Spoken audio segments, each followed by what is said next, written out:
नमस्कार दोस्तों, स्वागत हमारे YouTube channel mega star classes में। आज हम लोग अध्याय 1 वास्तविक संख्या है जिसमें प्रश्नावली 1B का हल सहित उदाहरण पढ़ेंगे। पिछले वीडियो में हम लोग हल सहित उदाहरण का क्वेश्चन नंबर 1, 2, 3, 4, 5 तक पढ़े हैं। इस वीडियो में हम लोग क्वेश्चन नंबर 6, 7, 8, 9 को पढ़ेंगे। तो चलिए हम लोग क्वेश्चन नंबर 6 को देखते हैं। छठवां प्रश्न दिया है, व्याख्या कीजिए कि 3 गुणे 12 गुणे 101 प्लस 4 एक अभाज्य संख्या है या भाज्य संख्या है। ये सीबीएसई बोर्ड सन 2016 में ये प्रश्न आया था। तो हम लोग इस सवाल को देखेंगे।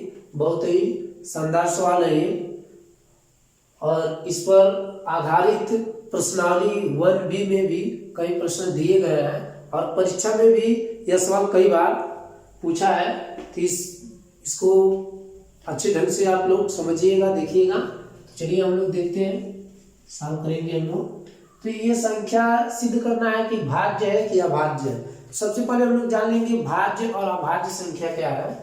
तो भाज्य संख्या जो होता है वह स्वयं से और दूसरे से और एक से कटता है। एक से कटता है, स्वयं से कटता है या दूसरे से कटता है और एक से कटता है, उसे हम भाज्य संख्या कहते हैं। ठीक है। लेकिन जो अभाज्य संख्या होता है वह स्वयं से कटता है और स्वयं से वह एक से विभाजित होता है। मतलब हम कह सकते हैं वह स्वयं से विभाजित होता है। तो सबसे छोटी अभाज्य संख्या जो होता है 2 होता है। 2 के बाद 3, 5, 7, 11, 13, 17, 19 डॉट ये संख्याएं अभाज्य संख्या कहलाती है। जिससे हम अभाज्य गुणनखंड करते हैं वही अभाज्य संख्या होती है। तो यहाँ पर 2, 3, 5, 7, 11, 13 दो से ही कटेगा और 1 से कटेगा। 1 से सभी संख्याएं विभाजित हो जाती है। तो 2 से ही कटेगा, 3 से ही कटेगा, 5 से ही कटेगा, 7 से ही कटेगा, 11 से ही कटेगा। तो ये अभाज्य संख्या होती है। तो हम इसको क्यों बताए हैं भाज्य अभाज्य को? क्योंकि इसमें हमें भाज्य अभाज्य सिद्ध करना है। तो हम कैसे जानेंगे कि ये भाज्य संख्या है और अभाज्य संख्या है? तो यदि उसके गुणनखंड में 2 है तो 2 का गुणनखंड केवल लिख सकते हैं हम 2 गुणे 1, 2 करना 2। इसके अलावा 3 है तो 3 का 3 गुणे 1, मतलब यह स्वयं संख्या 3 है तो 3 ही लिखा गया है और 1। ठीक है। तो 3 का 1 गुणा करेंगे उतना ही होता है। मतलब कह सकते हैं इसका कोई गुणनखंड नहीं होता, केवल 1 के अलावा। अब 3 गुणे 1 लिखे मतलब वही स्वयं संख्या होता है और 1 होता है। इसके अलावा कोई संख्या नहीं आती है। तो यदि इस तरह से आया तो अभाज्य संख्या होगा। लेकिन भाज्य संख्या में तो भाज्य संख्या सबसे छोटी भाज्य संख्या 4 होता है, क्योंकि 1 न तो भाज्य और न ही अभाज्य। ठीक है। और 2 आपका अभाज्य संख्या हो गया, 3 भी हो गया, तो सबसे छोटी भाज्य संख्या हमारा 4 हो गया। ठीक है। तो 4 देखिए, 4 का गुणनखंड करेंगे तो 2 गुणे 2 हो जाएगा। यदि हम लोग 15 लेना तो 3 गुणे 5 होता है, मतलब 3 के अलावा 5 भी आया है। ठीक है। तो 3 से विभाजित होता ही है, 5 से विभाजित हो जाता है। 1 भी लिख सकते हैं, 1 से भी, क्योंकि गुणे 1 लिखने पर उतना ही संख्या आएगा। ठीक है। तो अगर उसके गुणनखंड में ये जो संख्या दिया गया है उसके गुणनखंड में यदि और भी गुणनखंड आएगा तो हम कह सकते हैं कि वो भाज्य संख्या है। यदि केवल वही स्वयं संख्या आएगा तो उसे हम अभाज्य संख्या कहेंगे। ठीक है। तो चलिए हम लोग देखते हैं इसको।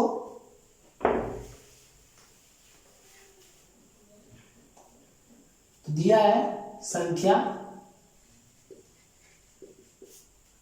दिया 3 गुणे 12 गुणे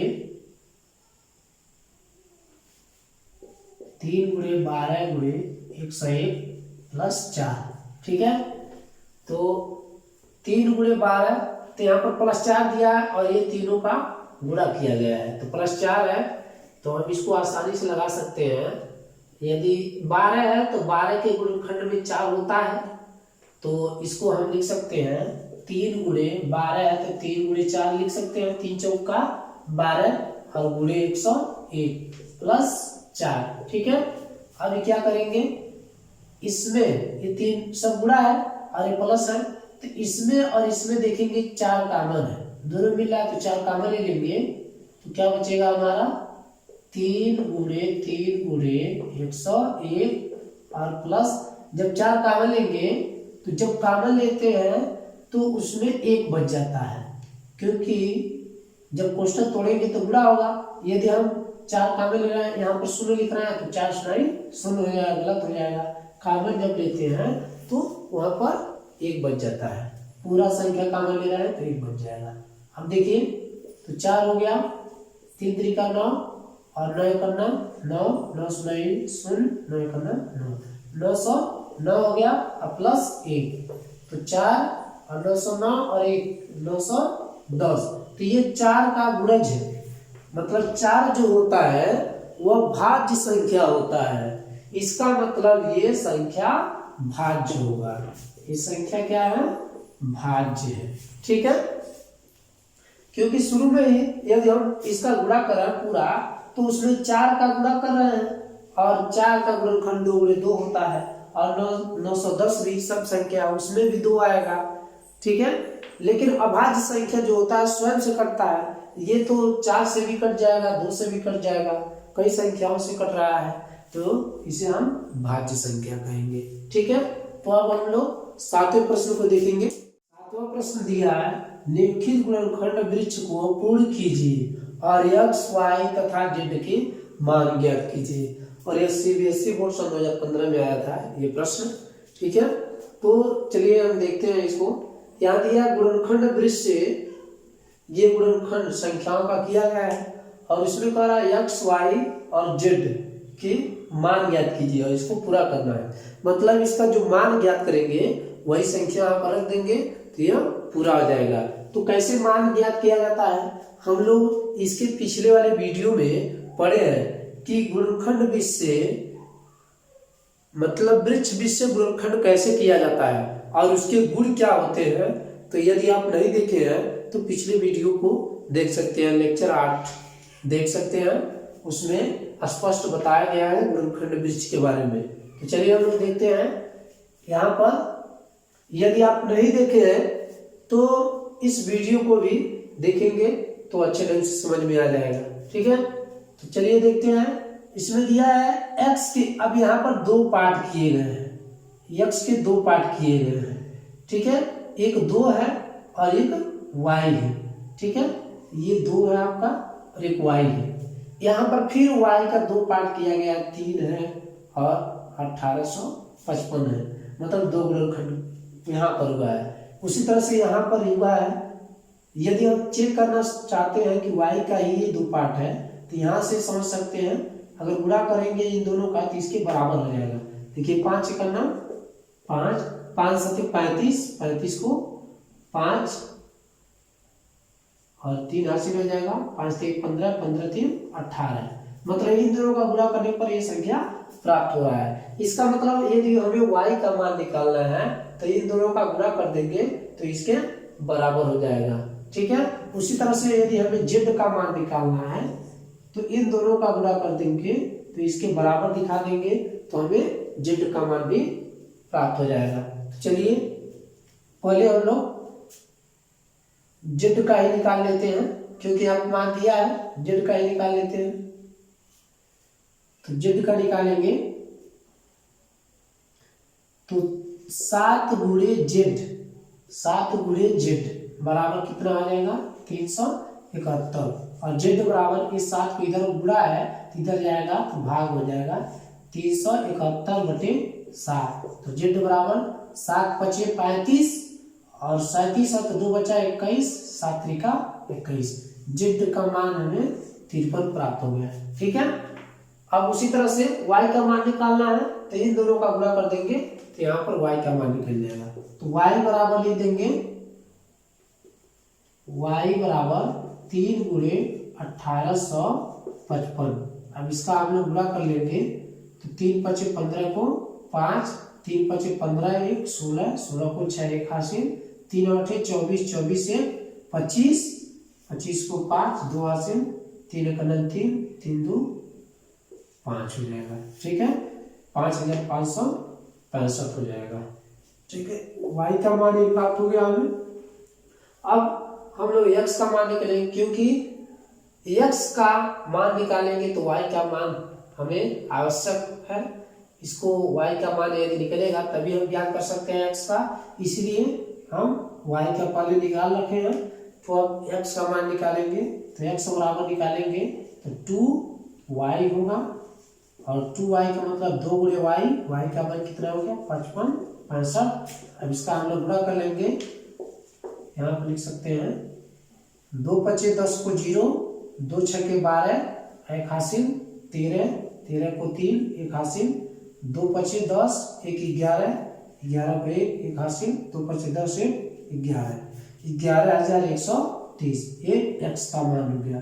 अब तीनों मान को एक जगह में लिख देंगे, अतः x बराबर 11130, y बराबर 5565 और z बराबर 53। ये हमारा आंसर हो जाएगा। और इसी मान को हम z के स्थान पर y के स्थान पर x के स्थान पर रख देंगे, तो ये हमारा वृक्ष पूर्ण हो जाएगा। ठीक है, अब हम लोग 8वें प्रश्न की ओर बढ़ते हैं।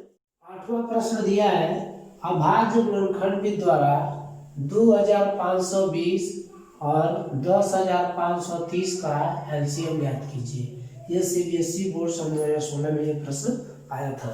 ठीक है, तो चलिए हम लोग देखते हैं इस प्रश्न को। इसमें केवल एलसीएम ज्ञात करना है, तो हम क्या करेंगे, इसका गुणनखंड करेंगे। 2520 और 10530 दोनों संख्याओं का हम गुणनखंड करेंगे। तो 2520 का गुणनखंड करेंगे 2 से, सम संख्या तो 2 से कट जाएगा, 2 × 9 2, 2 दूनी 4, एक बचेगा 12, 2 × 6 = 12, 2 × 0। फिर 2 से काटेंगे, 2 × 6 = 12 और 2 × 3 = 6, 2 × 0। पुनः ये सम संख्या है 0 है लास्ट में, तो ये 2 से कट जाएगा, 2 × 3 = 6, 2 × 1 = 2 और 2 × 0 हो जाएगा। सॉरी, 2 × 3 = 6, 2 × 1 = 2, एक बचेगा, 2 × 5 = 10 हो जाएगा, 315। अब ये विषम संख्या हो गया, तो विषम संख्या 2 से नहीं कटता है, तो अब हम लोग क्या करेंगे, 3 से देखेंगे, 3 से 3 × 1 = 3 और ये कट गया। अब इसमें भाग नहीं जाएगा 3 का, तो 0 बढ़ाएंगे, 2 अंक ले लेंगे 15, 3 × 5 = 15। अब 3 से काटेंगे, 3 × 3 = 9, एक बचेगा, 15 आ जाएगा, 3 × 5 = 15।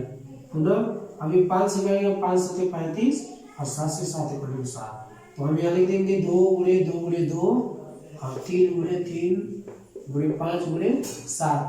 अब 10530 का गुणनखंड करेंगे, 10530, 2 से 2 × 5 = 10 और 2 दूनी 4, एक बचेगा, 2 × 6 = 12, एक बचेगा 10, 2 × 5 = 10। अब ये 2 से नहीं कटेगा, तो 3 से देखेंगे, तो 5 और 6 = 11, 11, 2 13, 13 5 18, 3 से कट जाएगा, 18 आ रहा है, तो 3 करना 3, 2 बचेगा, 22 हो जाएगा, 3 से 21, एक बचेगा 16, 3 × 5 = 15, एक बचेगा, 3 × 5 = 15। पुनः 3 से देखेंगे, 3 × 5 = 15, 2 बचेगा, 17 है तो 25, 3 × 8 = 24, एक बचेगा, 3 × 5 = 15। पुनः हम 3 से देखेंगे, 3 × 1 = 3, 2 बचेगा, 28, 3 × 9 = 27, एक बचेगा, 3 × 5 = 15। तो पुनः 3 से 3 × 5 = 15 और 19 और 15 आया, तो 4 बचेगा, 45,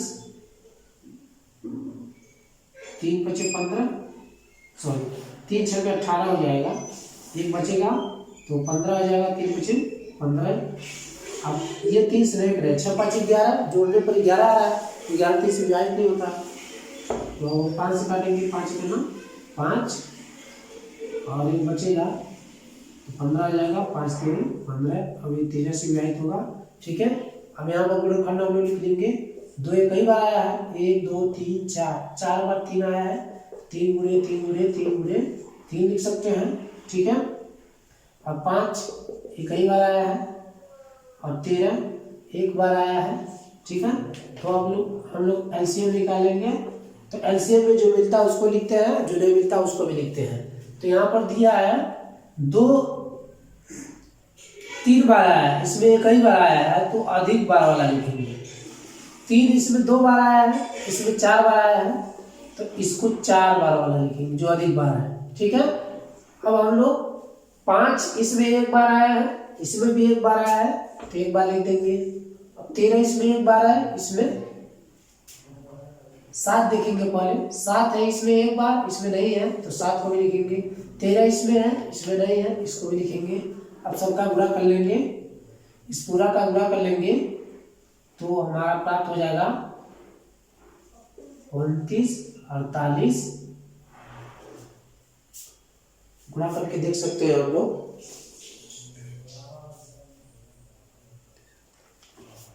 तो हमारा प्राप्त हो जाएगा 29 48 40। ठीक है, अब हम लोग 9वें प्रश्न को देखेंगे, जो प्रश्नावली 1B का हल सहित उदाहरण का लास्ट प्रश्न है। इसके बाद हम लोग प्रश्नावली 1B के प्रश्नों को पढ़ेंगे। तो 9वां प्रश्न हम लोग स्क्रीन पर देखेंगे। दिया है, एक प्रातःकालीन सैर के समय 3 व्यक्ति एक साथ किसी स्थान से चलना प्रारंभ करते हैं तथा उनके कदमों के माप क्रमशः 40 सेमी, 42 सेमी और 45 सेमी है। इनमें से प्रत्येक कितनी दूरी न्यूनतम दूरी चले कि वह इस दूरी को पूर्ण कदमों में तय करे। मतलब एक प्रातःकालीन सैर के समय 3 व्यक्ति एक साथ निकलते हैं और वो सैर करते हैं, टहलते हुए जाते हैं और उनके कदमों की जो माप है अलग अलग दिया है तीनों का। पहले का है 40 सेमी, दूसरे का है 42 सेमी और तीसरे का है 45 सेमी। तो इसमें कह रहा है इनमें से प्रत्येक कितनी दूरी चले कि वह इस दूरी को पूर्ण कदमों में तय करे। मतलब कितनी दूरी तय करे वो कि वह पूर्ण कदमों में पूरा कदम चल करके वह दूरी तय कर ले। तो न्यूनतम दूरी इसमें पूछ रहा है। तो न्यूनतम दूरी ज्ञात करने के लिए हम लोग क्या करते हैं, एलसीएम ज्ञात करते हैं। जब भी ऐसे प्रश्न आपके सामने आए तो जब न्यूनतम दूरी कहता है या कम से कम कहता है, चाहे यदि कहेगा कि सबसे कम या न्यूनतम दूरी सबसे कम या कम से कम कहेगा तो हमको एलसीएम ज्ञात करना है। और यदि कहता है कि अधिक से अधिक दूरी, अधिक से अधिक या अधिकतम कहेगा तो एचसीएफ ज्ञात करना है। तो इस प्रश्न में न्यूनतम दूरी पूछ रहा है तो दिया है पहले की जो कदमों की माप दिया है हम लोग लिख लेंगे। पहले व्यक्ति कदम की माप, पहले व्यक्ति के कदम की माप, या ऐसे लिख सकते हैं तीनों के कैसा, व्यक्तियों के कदमों, तीनों व्यक्तियों के कदमों के माप क्रमशः 40 सेमी, 45 सेमी और 40 सेमी और 42 सेमी और ये तीसरा है 45 सेमी। ठीक है, तो न्यूनतम दूरी पूछ रहा है तो हम लोग इसका एलसीएम ज्ञात करेंगे। तो देखेंगे पहले 40 का गुणनखंड कर लेंगे तो 2 गुणे 40 का यहाँ पर गुणनखंड ऐसे देख सकते हैं, 2 दूनी 4, दूसरा 0, 2 दहा में 20, 2 पचे 10, 5 एकम 5, 2 गुणे 5 ये हो गया। उसी तरह से हम लोग 42 का करेंगे तो 21 गुना 42 होता है, 2 गुणे 3 गुणे 7, 2 3 6, 6 7 42। 45 का करेंगे तो 3 9 पचे 45 होता है, तो 3 गुणे 3 गुणे 5, 3 3 का 9 9 पचे 45। तो ये हमारा गुणनखंड हो गया। ठीक है, अब हम लोग क्या करेंगे, एलसीएम ज्ञात कर देंगे तीनों संख्याओं का। तो एलसीएम निकालेंगे, लौसा निकालेंगे इसका। तो इसमें देखेंगे जो मिलता है उसको भी लिखते हैं, जो नहीं मिलता है उसको भी लिखते हैं। तो इसमें और जो अधिक बार आता है उसको लिखते हैं। तो 2 इसमें 3 बार है, इसमें 1 बार है, इसमें नहीं मिल रहा है। तो 2 इसमें अधिकतम 3 बार है, इसमें 1 ही बार है, तो जो अधिक बार आता है उसी को लिखते हैं। तो 2 गुणे 2 गुणे 2 हो गया। ठीक है, अब हम लोग इसमें देखेंगे 3 इसमें 1 ही बार है, इसमें अधिकतम 2 बार है, इसमें 1 भी बार नहीं है, तो जो अधिकतम होता है उसी को लिखते हैं 3 गुणे 3। उसके बाद हम लोग देखेंगे 5 इसमें है, इसमें नहीं है, इसमें 1 ही है, तो 1 ही 5 है, लिख देंगे। 7 इसमें है, इसमें नहीं है, इसमें नहीं है, तो इसको भी लिखेंगे। ये तीनों संख्याओं में मिलाते हैं। ठीक है, जितनी संख्याएं रहेंगी सभी में हम देखेंगे, किसी में भी किसी संख्या को छोड़ना नहीं है। ठीक है, अब हम इसका गुणा कर लेंगे। 2 दूना 4, 4 दूनी 8, 8 3 24, 24 3 72, 72 और 72 का 5 में फिर 7 में गुणा कर लेंगे तो हमारा आंसर आ जाएगा 2520। ठीक है, यही हमारा एलसीएम हो जाएगा। तो अतः हम कह सकते हैं कि वह न्यूनतम दूरी, अतः वह न्यूनतम दूरी 2520 सेमी है। ठीक है, जिसे तीनों व्यक्ति अपने कदमों द्वारा, पूर्ण कदमों के द्वारा पूरा कर सकते हैं। ठीक है, तो यही प्रश्नावली 1B का हल सहित उदाहरण यहीं पर समाप्त होता है, प्रश्न नंबर 9। अब हम लोग प्रश्नावली 1B के प्रश्नों को पढ़ेंगे अगले वीडियो में। तब तक के लिए नमस्कार।